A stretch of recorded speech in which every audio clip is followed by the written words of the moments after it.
Mais nous comptons sur le sens du discernement des Béninois. C'est ce que je dis aujourd'hui. Nos anciens présidents, y compris mon feu père, le général, où sont-ils aujourd'hui? Ce que nous faisons là n'est pas au profit du président de la République. Le président Patrice Talon ne sera pas éternellement président de la République au Bénin. Après lui, que ce soit un mandat, que ce soit 2 mandats, après lui, il y aura bien un président. Donc, il faut que nous apprenions à détacher les objectifs, les sujets majeurs des individus. C'est ça que nous n'arrivions pas à faire. Et quand c'est des acteurs politiques qui se mettent dans un jeu malsain pour induire le peuple en erreur, ben, le président actuel finira un jour bien par finir son mandat et par passer la main à son successeur, quel qu'il soit. Mais qu'est-ce que le pays en général, qu'est-ce que les générations futures auraient gagné de sa gouvernance? Si certains se mettent en objectif de le freiner, de le retarder par tous les moyens, ils ne retardent pas M. Patrice Talon, ils retardent le Bénin. Ne confondons pas le Bénin avec M. Patrice Talon. C'est 2 entités différentes. C'est ce que nous allons expliquer. Monsieur le ministre, au-delà de ce que vous avez dit, peut-être sur le terrain, quel autre type d'argument vous auriez peut-être à avancer au-delà de ce que vous avez dit? Est-ce que donnez peut-être la primeur de certains arguments que vous devez prendre sur le terrain? Les arguments, c'est que nous allons répondre si je peux appeler ça ainsi, aux interrogations, aux appréhensions de nos compatriotes. Ils nous diront comment ils perçoivent les choses, comment les supplétifs de l'intoxication ont suffisamment pollué leur esprit. Eh bien, nous allons procéder de manière homéopathique à la désintoxication, avec des arguments simples, banals, pour dire voilà ce qu'il faut comprendre. Maintenant, nous n'imposons rien du tout. Il me semble encore que la raison est la chose du monde la mieux partagée. Ne prenez pas nos compatriotes pour des idiots. Moi, je compte sur leur compréhension des choses. On peut vous raconter n'importe quoi. Mais quand vous aurez quelqu'un d'autre en face qui va dire « Ok, dites-moi tout ce qu'on vous a dit. Ah, mais il paraît que vous allez faire ci, c'est pour faire ça, c'est pour faire ça. » Je prends le test. Pédagogiquement, j'explique. Je dis « Voilà ce qui est dit. Explique-moi bien celui qui t'a dit ça. Explique-moi comment il peut penser que, par exemple, en 2021, on n'ira pas aux élections. Quelle partie du test, au moins tu sais lire, quelle partie du test a dit ça? Ça va être factuel. Sur la parole pour convaincre les potentiels électeurs qui seront appelés au référendum, ou vous avez d'autres moyens que vous pensez aussi exploiter? Non, c'est la force des arguments. Notre programme d'action, notre vision, là où nous voulons conduire le pays d'ici quelques années, quitte à ce que ceux qui viennent après nous viennent poursuivre le chemin. C'est les moyens que nous allons mettre en jeu pour contrecarrer ceux qui n'ont que des procès d'intention et des procès en sorcellerie à faire. D'accord. Monsieur le ministre, je soulignais tout à l'heure parce que tout au long de Rien de Boniaï, quand les ministres, on les voyait sortir, on intoxique beaucoup. Et également sous Patrice Talon, nous voyons également les mêmes propos qui sortent. On se demande quand est-ce qu'on en finira un jour. Alors, monsieur le ministre, est-ce que vous sentez aujourd'hui une certaine avancée, disons, de la classe politique, je ne sais pas si je parle de la minorité ou bien de l'opposition, sur la majorité? Une avancée dans quel sens? Je veux parler en matière sur les questions. Je parle par exemple de la question du référendum, par exemple. Oui. Est-ce que vous savez qu'il y a une certaine avancée qui n'arrange pas forcément la position de la majorité ou bien de la mouvance présidentielle? Oh non, moi je reste serein. Je ne confonds pas quelques individus aux intérêts sordides au peuple. Là encore, c'est 2 entités différentes. La majorité silencieuse, et quand nous parlons ici de la majorité, je ne parle pas de la classe béninoise. Je ne parle pas des 83 députés actuels. C'est des élus, c'est des représentants du peuple. Mais le peuple, il est là. Et en termes de référendum, les honorables députés au Parlement ont fini de jouer leur rôle. Maintenant, c'est le peuple souverain qui pourrait entrer en scène si le président appelait le corps électoral. En ce moment, moi, je ne peux pas rester ici et dire, voilà, c'est telle tendance qui a l'avance sur telle autre. Je ne crois pas. On verra bien. Vous savez, Je suis d'autant plus à l'aise de le dire parce que, si vous permettez que je vous ramène il y a 2 ans, quand nous rentrions en campagne, aux côtés du candidat Patrice Talon, mais qu'est-ce qu'on ne nous a pas dit sur vos plateaux, dans les rues, dans le sud, le centre, le nord du pays, quand nous disions que nous appelions à voter pour Patrice Talon, les gens nous prenaient pour des fous. Pour dire, voilà là, une coalition à tel ou tel endroit, les réseaux sociaux, on comptait les députés, les maires, les ministres, les ceci, on comptait. Résultat des courses. Résultat des courses. Donc parfois, il ne faut pas se laisser mystifier, intimider par des chimères. Oui, les contextes sont-ils les mêmes de 2016 à aujourd'hui? Est-ce que les contextes sont-ils les mêmes? Puisque vous restez dans la même posture en matière d'analyse. Quand j'allais dire, je fais un peu le contour de votre optimisme, monsieur le ministre. Vous savez, je n'ai jamais eu peur d'aller dans le zig quand tout le monde va dans le zag. Quand j'ai une conviction, je fonce. Il me semble, je peux me tromper, mais il me semble que si nous allons au référendum, que pour ces amendements-là et pour la vision actuelle qui est portée, que nous gagnerons. Je ne suis pas un devin. Nous pouvons perdre. Mais je dis aujourd'hui, mon état d'esprit, ma croyance, je suis convaincu, je suis plus que convaincu que le peuple, la majorité du peuple, je n'ai pas dit que nous aurons 100%, mais je dis la majorité plus une voix sera de notre côté. Voilà, oui, ici. Alors, on va parler toujours politique nationale avec l'opposition, son combat et les prochaines élections législatives. Ça fait un peu plus de 2 ans que l'équipe gouvernementale est en place, en tout cas l'équipe conduite par le président Patrice Talon est arrivée avec beaucoup de réformes, notamment des réformes sur le plan politique. On parle de plus en plus de la réforme du système partisan. On va vers de grands regroupements politiques. Selon vous, est-ce que la chose dans le contexte politique béninois est réalisable? Elle est réalisable. On a d'abord des difficultés à aller au référendum. Vous pensez que mettre de grands partis qui ont une hégémonie sur un certain nombre de zones aillent au référendum, est-ce que ça ne sera pas compliqué? Les Béninois sont des gens talentueux, brillants. Les Béninois sont des gens capables de faire beaucoup de choses. Les Béninois sont des gens capables à des moments donnés de se surpasser, de se dépasser. Et vous le savez, les exemples, nous pouvons les donner. Nous venions de la conférence nationale, nous avons commencé notre cheminement démocratique avec le multipartisme intégral. C'est ce qui est dit dans notre constitution. Ça a favorisé ce que ça a favorisé. Nous avons pratiqué cela avec ses avantages, avec ses inconvénients. Comme on le dit, c'est quand on ne fait rien qu'on ne se trompe pas. Quand on est dans l'action, toute la classe politique confondue, on a vu les forces et les travers du multipartisme intégral. Nous pensons que la maturité de notre système démocratique aujourd'hui appelle à des grands regroupements. Ce n'est pas un parti unique. Ce n'est même pas une bipolarisation. Ça pourra venir peut-être plus tard. Mais même à l'échelle du pays, si nous avons 4, 5, 6 grands groupes politiques forts qui arrivent un temps soit peu à couvrir le sud, le centre, le nord du pays, ça peut être aussi une nouvelle expérience que nous pouvions tenter sûrement avec beaucoup plus de succès que ce que nous avons pratiqué là où nous sommes à plus de 200 partis. Si mon collègue, le ministre de l'Intérieur, est à son office ministériel aujourd'hui, je suis sûr qu'il a encore signé un acte qui donne naissance à un parti. Encore aujourd'hui, nous en créons à la petite semaine. Ça n'est pas sérieux. Maintenant, certains préfèrent s'organiser pour ne pas venir comme des individus lambda, mais pour venir au moins, même si tous leurs partis pourraient tenir dans une cabine téléphonique, mais pour venir dans les groupes, dans les grands blocs qui vont se former en tant que parti. Vous savez, nous sommes dans un pays où nous sommes tous très bien friands.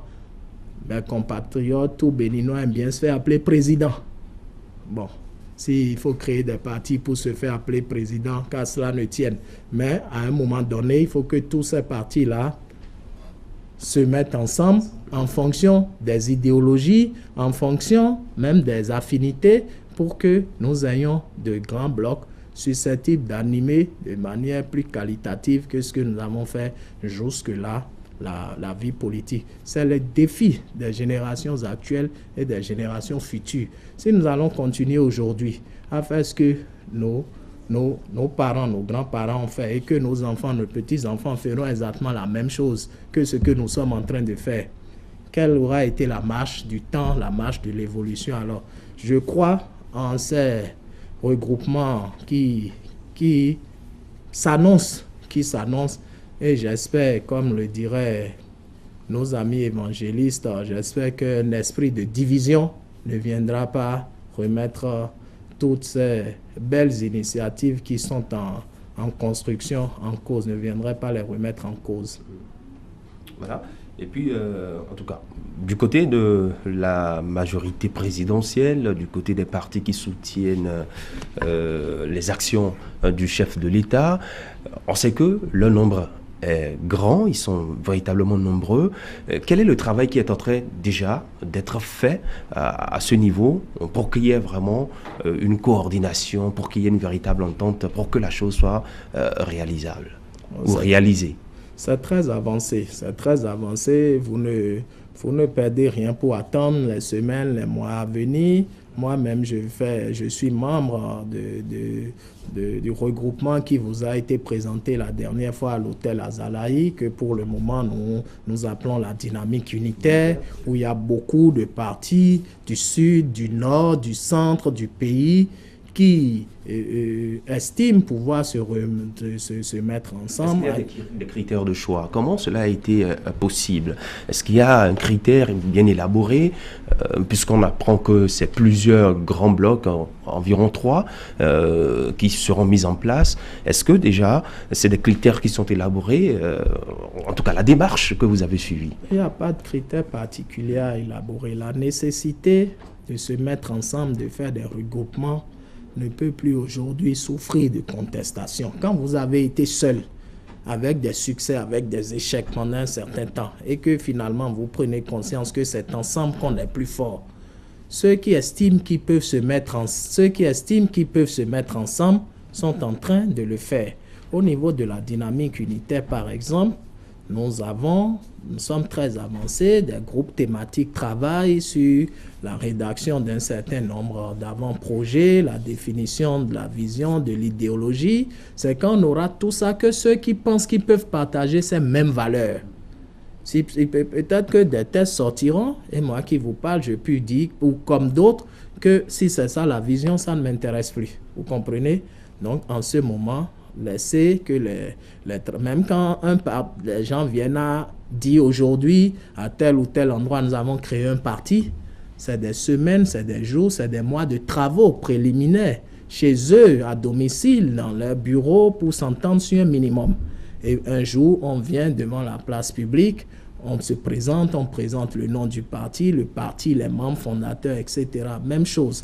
Donc, bientôt, les groupes dont vous parlez, 3, 2, 4, que sais-je, ça dépend selon les affinités, ceux qui jugeront pertinent de se mettre ensemble. Mais je suis convaincu que, en tout cas au niveau de la dynamique unitaire, le processus a été engagé de manière, j'ai presque envie de dire, irréversible. Parce que nous sommes tous conscients que c'est ensemble que nous serons plus forts et non dans nos petits partis dans le temps. Ils ont fait leur temps.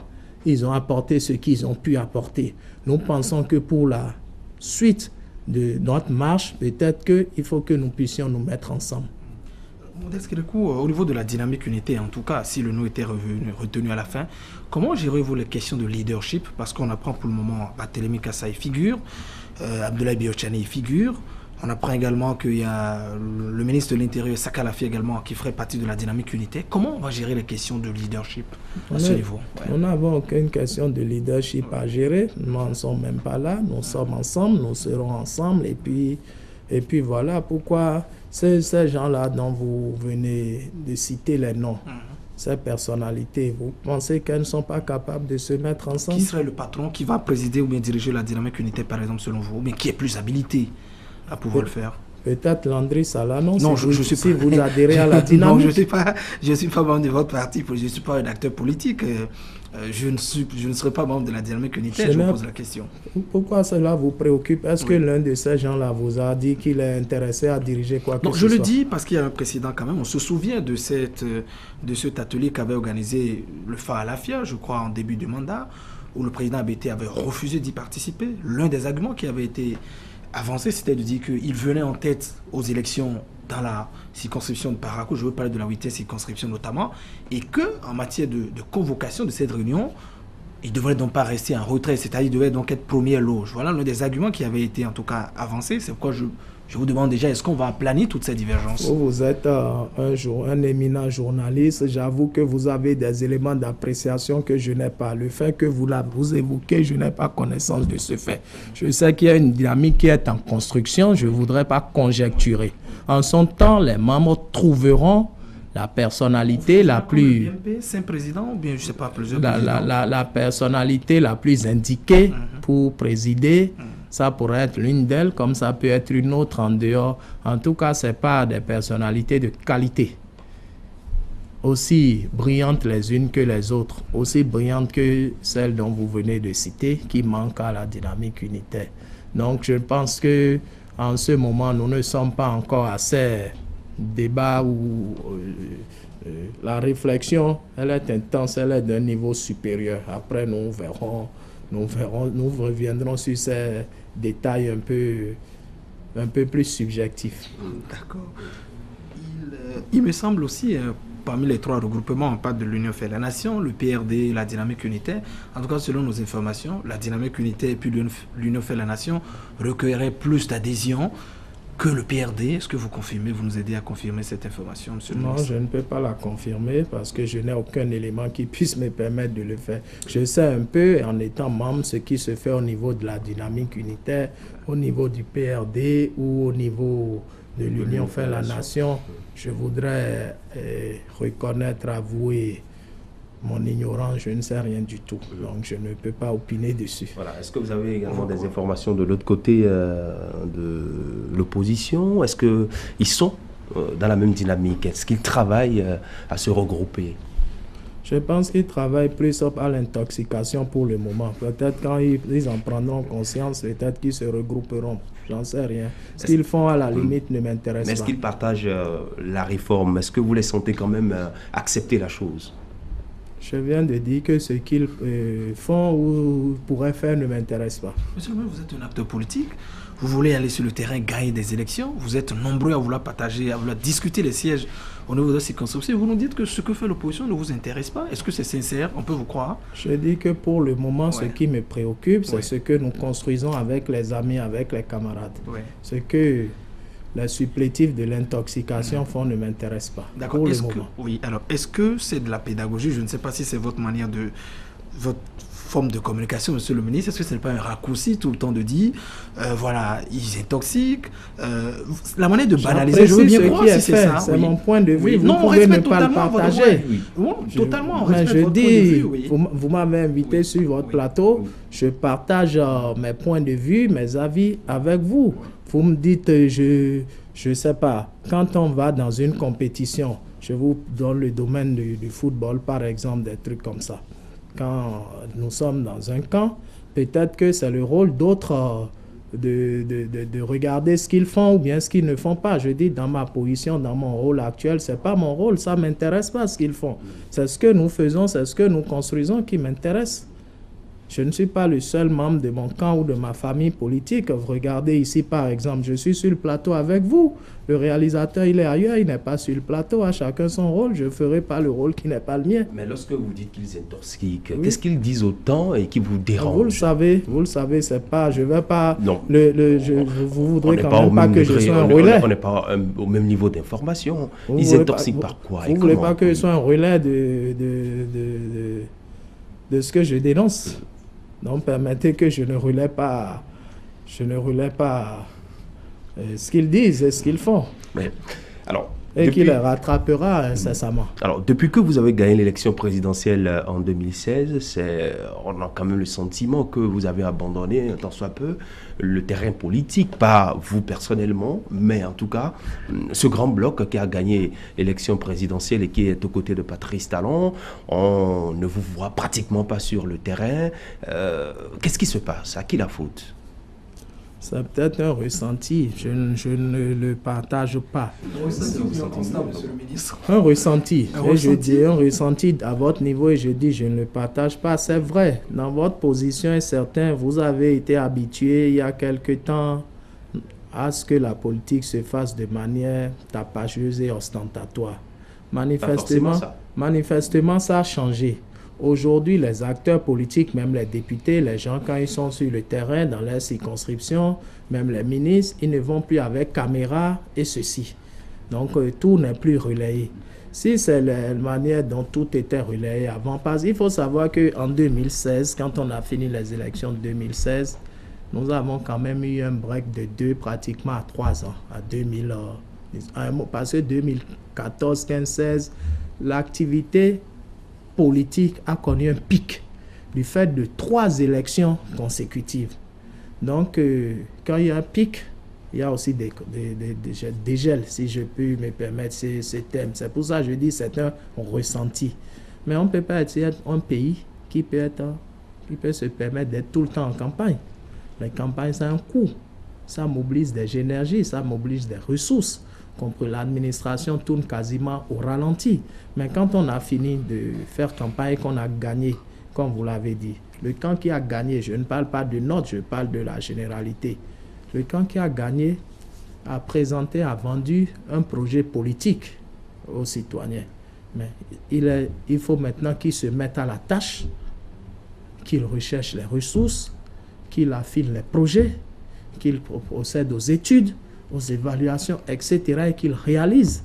C'est pas en étant dans la campagne ou bien en étant constamment sur le terrain, comme pendant les périodes électorales, qu'on peut faire ce travail.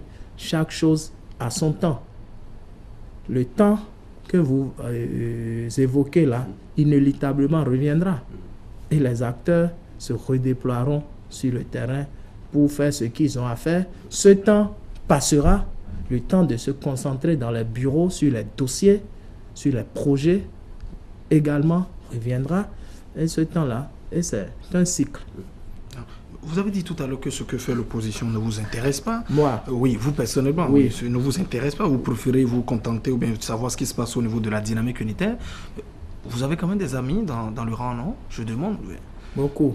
Beaucoup d'amis, oui. Beaucoup. Et ça dit que vous ne vous appelez plus, vous ne vous téléphonez plus. On s'appelle, on se voit, mais je ne leur demande pas ce qu'ils font. Parfois, je les charrie, je dis, ils font de l'intoxication. La seule chose qu'ils font que je sais, c'est l'intoxication. Et je leur dis les yeux dans les yeux, comme je vous regarde là et que je vous le dis. Mais à part ça, ce qu'ils font, je les suis sur vos plateaux de télévision, dans le pays, ailleurs. Ils se plaisent à salir le pays, pensant que c'est la personne du ministre Kékou, du président Talon qui salit, c'est notre pays. Ils se plaisent à... Ils se plaisent à dire... Ne confondez pas, il ne faut pas que je vous renvoie au dictionnaire, au Larousse ou au Robert. Non, allez-y. Ne confondez pas critiquer. Oui, allez-y. Ne confondez pas critiquer et dénigrer. Non, pas du tout. C'est peut-être des verbes du premier groupe, mais ils n'ont pas le même sens. Ne confondez pas critiquer et dénigrer. Oui. Ce que certains compatriotes font relève du dénigrement, relève de l'avilissement de leur propre pays. J'ai presque envie de dire, comme quelqu'un il n'y a pas longtemps, que c'est des apatrides. La critique, c'est pas le Bénin qui a inventé la démocratie. Vous regardez la politique ailleurs, les députés, la mouvance, l'opposition. C'est des débats d'idées. C'est des débats proposition contre proposition. Ce n'est pas des invectives stériles. Ce n'est pas des insultes. Ce n'est pas du dénigrement. Ce n'est pas de la délation. Monsieur le ministre, vous avez gagné le pouvoir. Bon, vous appartenez à une coalition qui les est depuis 2016. Vous savez que le rôle de l'opposition, c'est également travailler pour conquérir le pouvoir. Vous savez qu'elle ne vous laissera pas tranquille. Vous avez également les canaux de communication. Mais pourquoi vous ne les exploitez pas? Et, bon, pratiquement, on a l'impression bon, qu'on jette totalement le tort sur les autres, alors que vous avez également les mêmes moyens pour contrecarrer ce qui se passe et prendre de l'avance ou bien ramener la vérité, si je peux m'exprimer ainsi. Nous travaillons, Oui. nous sommes sur nos dossiers, nous n'avons pas le temps du dénigrement et de la délation.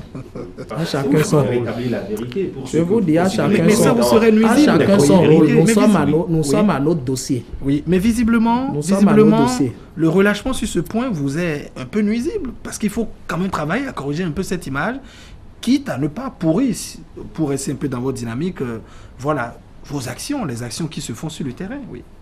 Nos actions parlent, notre méthode, notre rigueur, notre sérieux, nos actions, nos résultats parlent et parleront de nous. Comme on le dit, c'est pas celui qui fait le plus de bruit, c'est pas ceux qui crient, c'est pas les vuvuzela politiques, c'est pas ça qui peut impressionner les électeurs. Ils ont fait plus que ça. Je vous renvoie dans un passé. Vous m'obligez souvent à vous Il y a renvoyer 2 dans ans, un... les contextes, je pose toujours la non. question, il y a 2 ans, est-ce que les contextes sont toujours les mêmes? Mais les aussi citoyens la étaient question les que mêmes. je- Si oui. vous estimez que les contextes ne Non, sont je pas pose la les- question. si Je vous pensez, dis, si est-ce vous que pensez c'est une que les question? contextes Oui, ne oui, sont pas les oui, mêmes, moi oui. je vous dis, Oui. moi Modeste, je vous dis que les citoyens sont les mêmes et nous nous représenterons bientôt devant le suffrage populaire. Et D'accord. en ce moment, D'accord. au lendemain, vous savez, depuis quelque temps, souvent lors des élections, vous me faites l'honneur de m'inviter. Je ne me défilerai pas, quelle que soit l'issue du vote.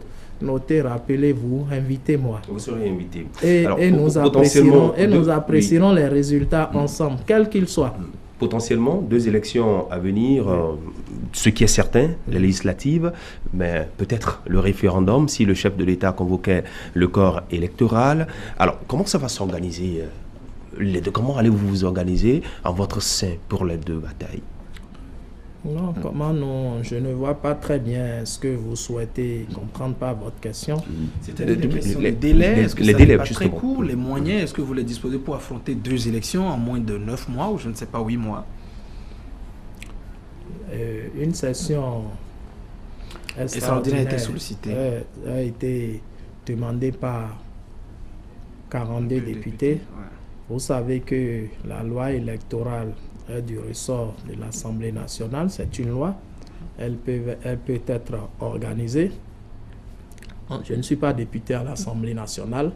Laissez les députés apprécier. Je sais que quelles que soient les options qui seront prises, le gouvernement du président Patrice Talon, puisqu'il s'agit d'un gouvernement méthodique et sérieux, si les députés décident amendent la loi électorale dans le sens où les élections législatives, elles, d'ailleurs, elles sont à mettre à l'écart parce qu'elles sont constitutionnelles, elles doivent être organisées à date échue. Les dispositions sont prises relativement pour cela depuis un bon bout de temps. Quant au probable référendum, le gouvernement, en son temps, jouera sa partition. C'est tout ce que je peux vous dire. N'ayez aucune crainte, n'ayez aucune forme d'inquiétude. Vous avez un gouvernement sérieux à la tête du pays. D'accord. Ceci dit, nous allons parler alors de la gouvernance des petites et moyennes entreprises, et le chômage et l'emploi des jeunes, puisque vous êtes ministre des PME, de la promotion de l'emploi. Alors, un second retour au gouvernement, même si ce n'est pas le même régime. On vous a vu sous le régime Bouni-Yahi. Maintenant, vous êtes avec le président Patrice Talon. C'est une seconde expérience que vous êtes en train de faire au gouvernement. Et cette fois-ci, vous avez en charge les petites et moyennes entreprises et la promotion de l'emploi. Alors, depuis octobre 2017 que vous êtes à ce poste, que vous occupez cette fonction, pour un petit bilan, comment se porte votre ministère? Merci. Merci de me donner l'occasion de parler du département dont j'ai la charge. C'est un ministère sous cette organisation et sous cette appellation qui n'existait pas. Mais les missions que nous adressons existaient. Donc les structures opérationnelles qui en avaient la charge existaient.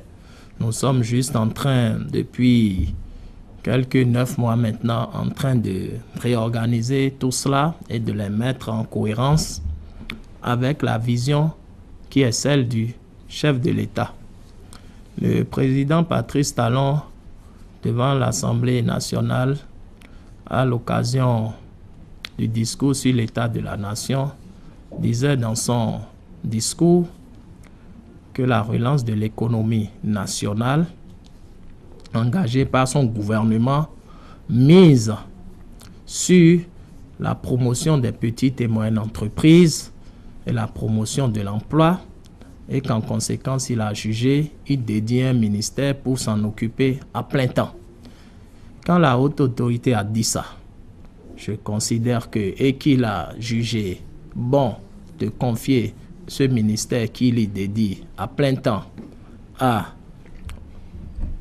ma petite personne, je tiens cela comme ma feuille de route dans un pays comme le Bénin, un pays comme le nôtre, marqué par un taux élevé du sous-emploi et du chômage des jeunes. Si la relance de l'économie nationale passe par la promotion des PME, comment fait-on la promotion des PME?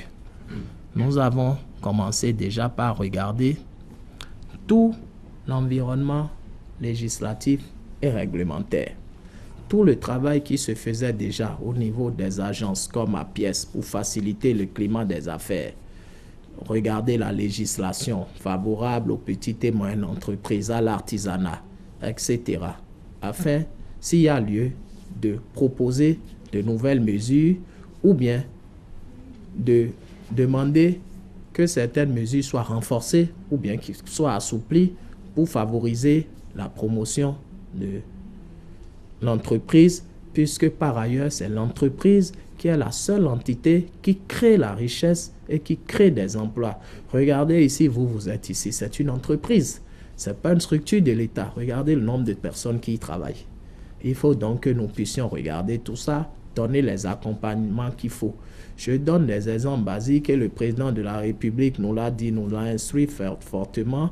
C'est sa pensée, c'est sa vision et nous la partageons avec lui.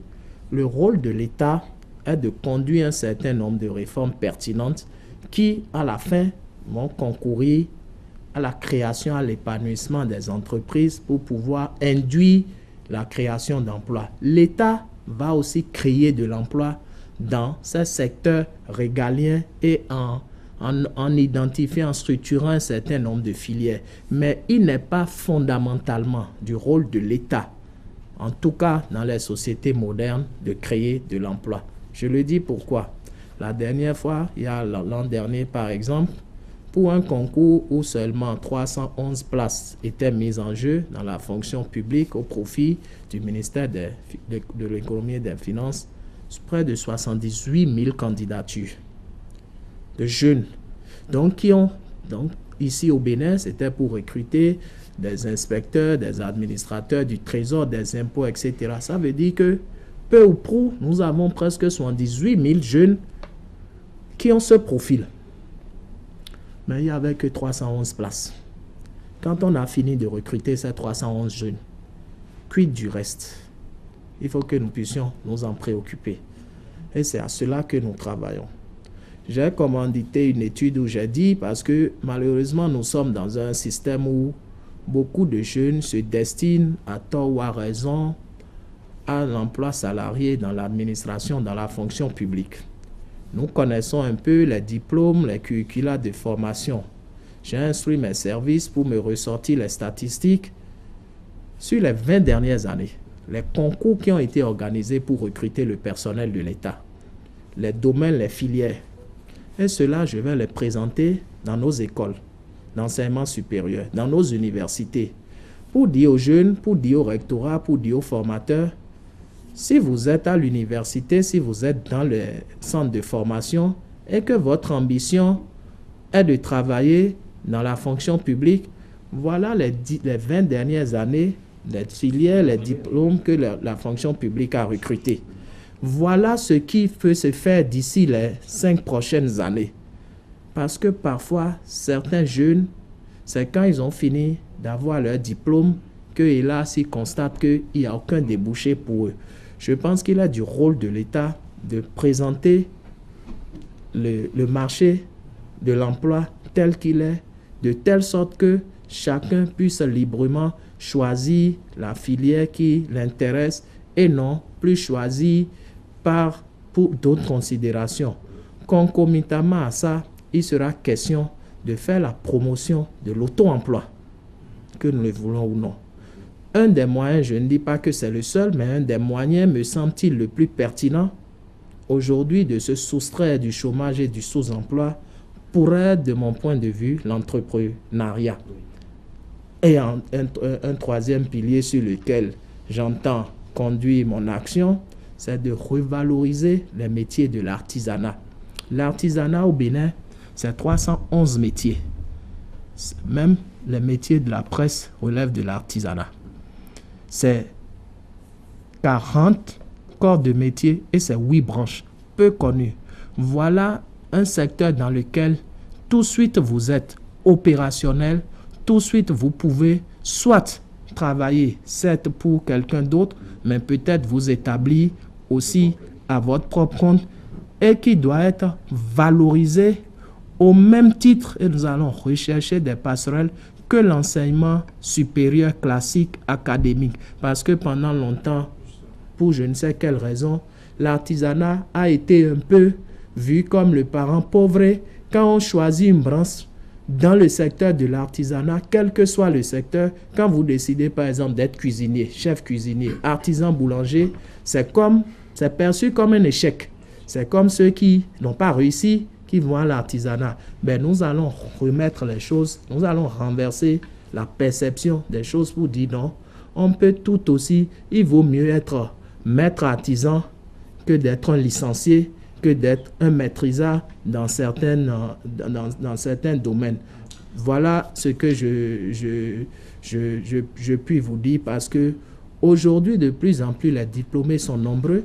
Ils sont aussi brillants les uns que les autres. Ils sont aussi méritants les uns que les autres. Mais les places sont extrêmement limitées. Alors, monsieur, j'allais justement poser la question. Ma question est donc relative justement aux questions de diplôme. Vous avez assez de chômeurs qui sortent de nos universités. Vous avez dit tout à l'heure que vous allez beaucoup plus tabler sur la question de l'artisanat. Mais que ferez-vous, puisque vous avez dit que vous ferez la promotion de l'auto-emploi, de tous ces jeunes qui ont une maîtrise, une licence qui sortent? Est-ce qu'ils n'ont pas de chance avec vous?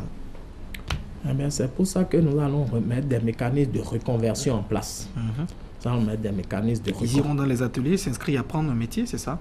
Pourquoi pas? Nous avons commencé, je me rappelle, quand j'étais ici, sur ce même plateau, nous étions en train de parler, par exemple, de l'initiative de Bénin Taxi. Et on en avait parlé, j'ai dit, c'est des artisans conducteurs. Il vaut mieux avoir son taxi, être en train de faire Bénin Taxi, que de chercher à travailler pour quelqu'un être payé à 50 000 francs. Il vaut mieux avec une maîtrise, une licence. Je ne sais, je ne voudrais pas appeler certaines filières particulières pour ne pas donner l'impression de les mépriser et d'être en train de ne rien faire, que peut-être de se reconvertir à la pâtisserie, à la boulangerie pour être maître pâtissier, pour être cuisinier, pour être barman, pour être peintre, pour être électricien, par exemple.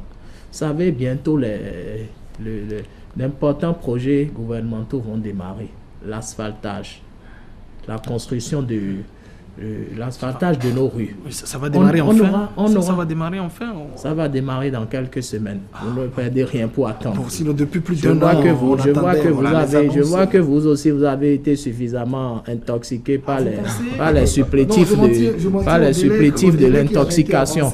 Il vaut mieux prendre le temps de faire des études, de conduire des études pertinentes, cohérentes, avoir un plan, avoir un schéma, démarrer les choses de manière méthodique et sérieuse, que d'aller jeter 22 milliards comme ce que nous avons dans le musée à l'entrée de Porte-Novo, que d'autres ont appelé le musée de la corruption. Donc, souffrez que nous puissions conduire les choses de manière plus méthodique et plus... J'étais en train de vous parler de l'aéroport de Glodjigbe, l'hôpital de zone de Calavi. Est-ce que vous savez combien d'artisans dont on aura besoin là? Le gros problème, les musées qui vont être construits. Le travail que mon département conduit actuellement, c'est d'organiser les PME, tous les artisans, pour leur dire attention, il y a du travail pour vous qui s'annonce.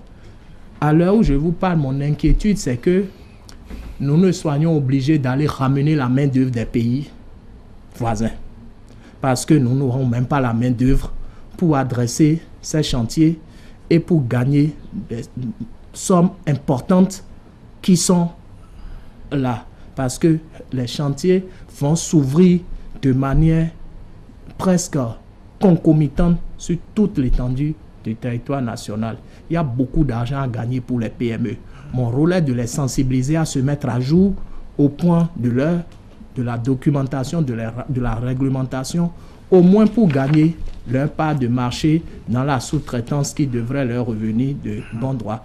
Mon rôle est de dire à certains jeunes de pouvoir essayer les quelques mois qui nous restent encore avant le démarrage de certains qui vont démarrer peut-être pour certains à la fin de cette année, pour d'autres en début d'année prochaine, de se reconvertir rapidement dans certains métiers, dans certaines spécialités, pour pouvoir se rendre apte et disponible à quitter ces nombreuses opportunités qui viennent. Alors, vous militez ou vous travaillez pour que les PME se portent beaucoup mieux, pour qu'il y ait une floraison de ces petites et moyennes entreprises afin qu'on puisse résoudre tant soit peu le problème de chômage. Vous travaillez et encouragez également la création des entreprises, mais à côté de votre ambition, de votre vision, il y a quand même un problème qui se pose. La fiscalité, par exemple, qui tue les entreprises naissantes. Est-ce qu'à ce niveau-là, il y a un mécanisme que vous êtes en train de trouver pour régler la question et permettre que cet objectif soit véritablement atteint? C'est pour ça que l'action que je conduis à la tête de ce ministère, je vous l'ai dit, j'aime opiner sur la base des preuves. Un certain nombre d'études d'enquête cohérentes et pertinentes seront engagées. Nous allons étudier par exemple, pas des consultants, pas des gens qui savent le faire. Il y a des méthodes scientifiques pour le prouver. Quelles sont les vraies causes, par exemple, de la mortalité dans les 2-3 premières années des start-up, par exemple, des nouvelles entreprises portées par les jeunes. Parce que parfois, on a de vraies fausses solutions. C'est des idées reçues. On pense que c'est ça.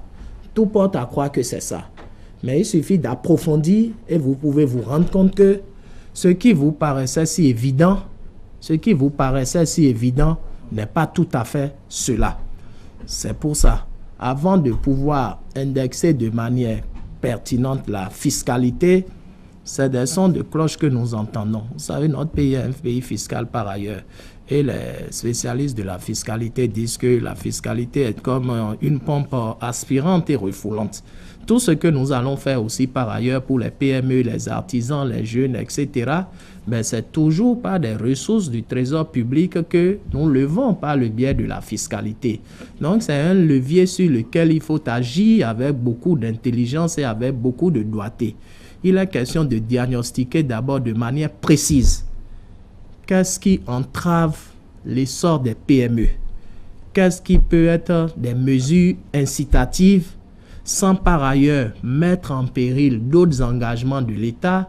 Et en ce moment, il est de notre devoir de les proposer au gouvernement et le gouvernement statuera dessus. Et c'est à cela que nous nous attelons.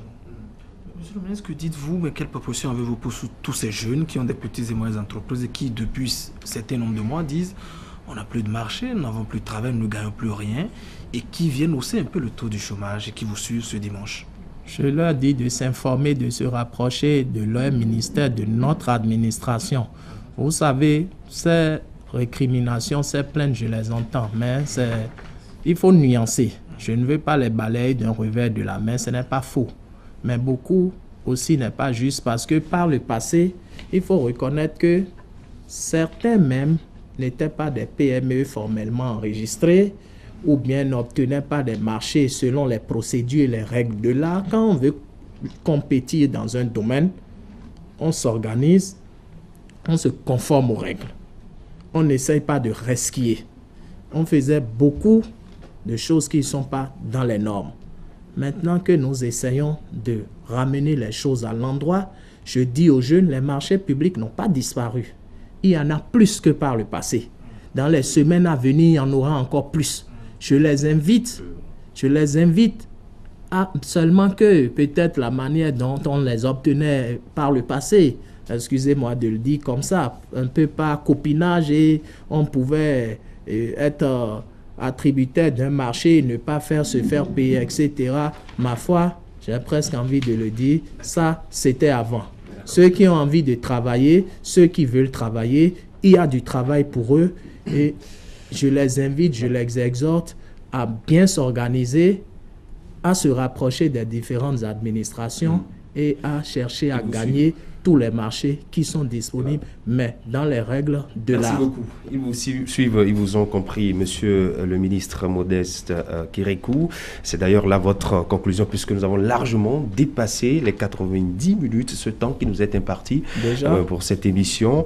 On vous dira merci Modeste Timothée Kérékou, ministre des petites et moyennes entreprises, de la promotion de l'emploi. Avec vous, il a été question de l'actualité de la révision de la Constitution pour ce qui est du vote au Parlement, ce vote qui renvoie l'amendement constitutionnel au référendum. Vous auriez souhaité que le processus s'arrête au Parlement avec l'obtention des 4/5e. Cette fois-ci n'était pas une fois encore la bonne, puisque des 66 députés requis, eh bien, nous n'avons pas atteint ce nombre, alors même que vous avez fondé votre analyse, votre lecture sur le consensus qui a prévalu lors du séminaire parlementaire organisé à cet effet. Pour vous, vous irez jusqu'au bout, jusqu'au référendum. Vous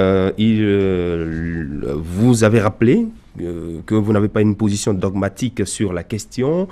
Pour la constitution béninoise, il faut retenir que ce n'est pas une Bible. Les réalités qui primaient en 1990, au moment où cette constitution a été adoptée, ne sont pas les mêmes aujourd'hui. Il faut alors l'adopter à l'évolution. On est revenu également sur beaucoup d'autres sujets, notamment la politique. Vous avez dit non, que tout ce qui se passe et tout ce qui s'entend, tout ce qui se dit aujourd'hui sur les réseaux sociaux n'est que pure intoxication. Il y aura la purge et cela viendra. Merci à vous, Modeste Kérékou. Merci à vous, Landry Salanon. Chers téléspectateurs, merci beaucoup. On se retrouve dans une semaine, dimanche prochain. Au revoir.